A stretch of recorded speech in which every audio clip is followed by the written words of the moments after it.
Bonjour et bienvenue à cette vidéo sur comment tracer les vecteurs vitesse et accélération. Commençons tout de suite.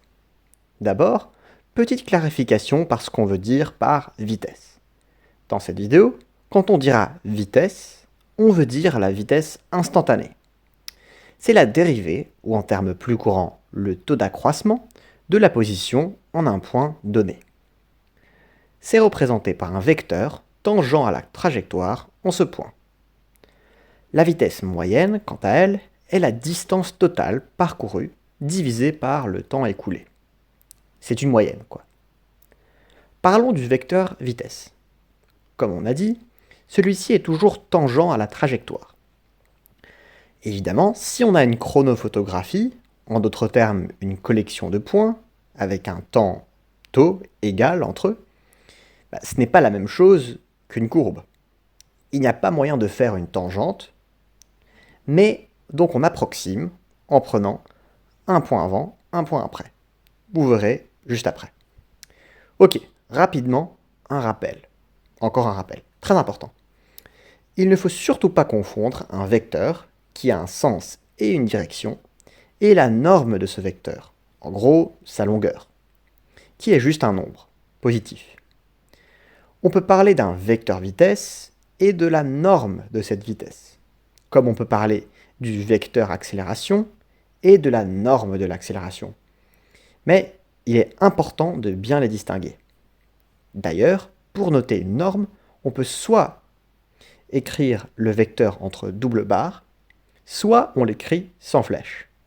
Bref, commençons. Voyons les étapes. D'abord, on repère les points avant et après. Si on veut tracer la vitesse au point M2 par exemple, alors il s'agit des points M1 et M3. Ensuite, on trace le vecteur M1, M3. Pour calculer la vitesse, on mesure la longueur de ce vecteur. La longueur du segment M1, M3 en gros. Et on divise ça par 2 taux. Taux étant l'intervalle de temps entre chaque point. Attention ici à l'échelle de longueur. Si par exemple on dit que 1 cm sur la feuille correspond à 2 mètres dans la réalité, et qu'on mesure que la longueur du segment M1, M3 est 1,5 cm, alors dans la vraie vie ça correspond à 3 mètres. Et puis on divise ces 3 mètres par 2 taux. Taux sera donné. Et puis finalement on trace le vecteur vitesse, parallèlement à M1, M3, avec une échelle choisie. Soit on vous la donnera, soit vous devrez en choisir une vous-même.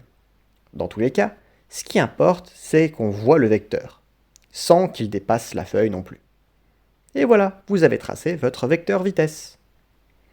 Maintenant, passons au vecteur accélération. Pour cela, au lieu de prendre un point avant, un point après, on prend plutôt une vitesse avant, une vitesse après.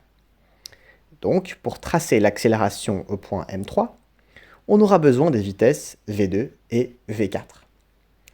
On trace donc ces vitesses au point M2 et M4 d'après la procédure décrite juste avant. Au total, on a donc besoin des points M1, 2, 3, 4 et 5.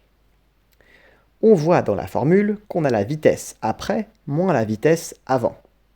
Donc, juste à côté du vecteur V2, on trace le vecteur moins V2, qui sera le même que V2, mais avec un sens opposé. Puis, on transporte les vecteurs V4 et moins V2 au point M3. Ici, je les ai mis en couleur pour que vous les voyez bien. Ça peut être une bonne idée sur les copies aussi.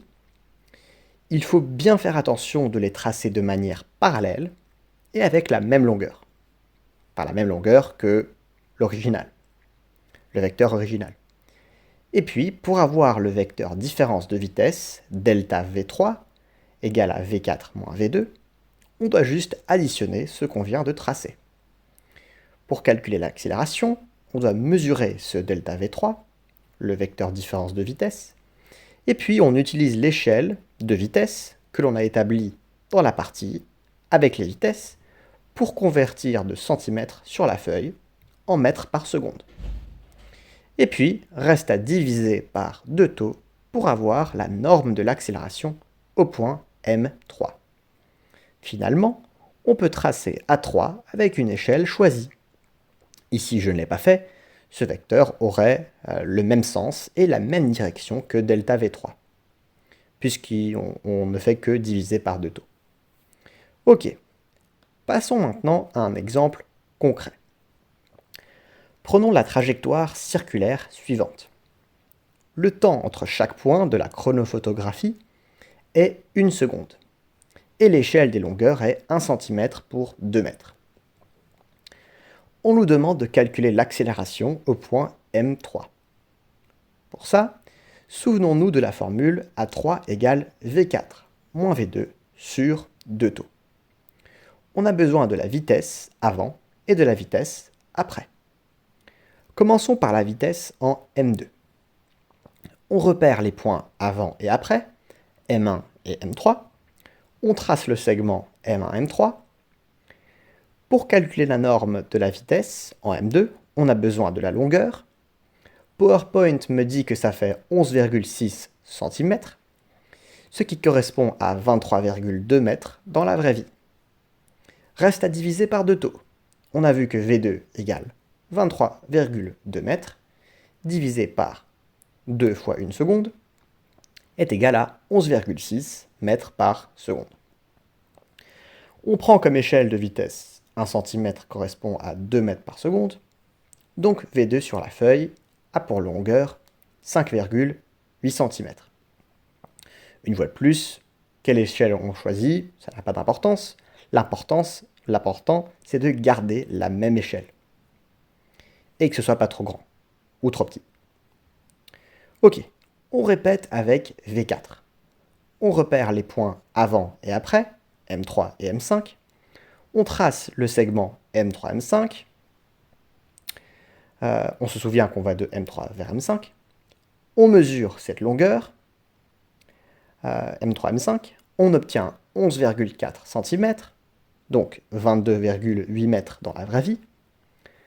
On divise par deux taux, et donc V4 est égal à 11,4 mètres par seconde. Ici, on devrait avoir la même vitesse, puisque les points sont équidistants, mais voilà, petite marge d'erreur. On trace V4 parallèlement à M3, M5, avec notre échelle d'avant, de 1 cm correspond à 2 mètres par seconde. Reste à tracer delta V3. Pour ça, on translate nos vecteurs, vitesse, au point M3. V4, on le met là, et V2, on le met au bout de la flèche, en inversant son sens, car on veut calculer la différence, V4 moins V2. Encore faut-il additionner V4 et moins V2, vectoriellement, et puis mesurer la longueur de delta V3. Attention, rappel, la longueur de delta V3 n'est pas la longueur de V4 moins la longueur de V2. L'addition des vecteurs n'est pas l'addition des normes. Bref. PowerPoint me dit que c'est 9,7 cm. Dans la vraie vie, vous mesurez à la latte, évidemment. Et 9,7 cm, ça correspond à 19,4 mètres par seconde. Reste à diviser par deux taux, et on obtient que la norme de l'accélération est A3 égale 9,7 mètres par seconde au carré. Ceux qui connaissent déjà le mouvement circulaire reconnaîtront que cette accélération est bien vers le centre du cercle. Donc, on est bon, normalement. On a donc terminé cet exo. Mais il faut tout de même se rendre compte des limitations de des limites de cette technique. Par exemple, on a approximé cet arc de cercle comme ce segment. C'est pas exactement la même chose. Si on avait eu plus de points, ça aurait été plus précis. Mais bref, c'est tout pour aujourd'hui. J'espère que cette vidéo vous a plu. Si vous voulez vous exercer davantage, un bon départ, c'est un exo pareil, avec un mouvement parabolique en l'air, comme une balle qui est lancée par exemple. Ce que vous avez certainement traité en classe. Si vous voulez que je fasse une vidéo là-dessus, faites-le moi savoir en commentaire. Et voilà, si vous avez aimé alors, abonnez-vous. Et puis, merci d'avoir regardé cette vidéo.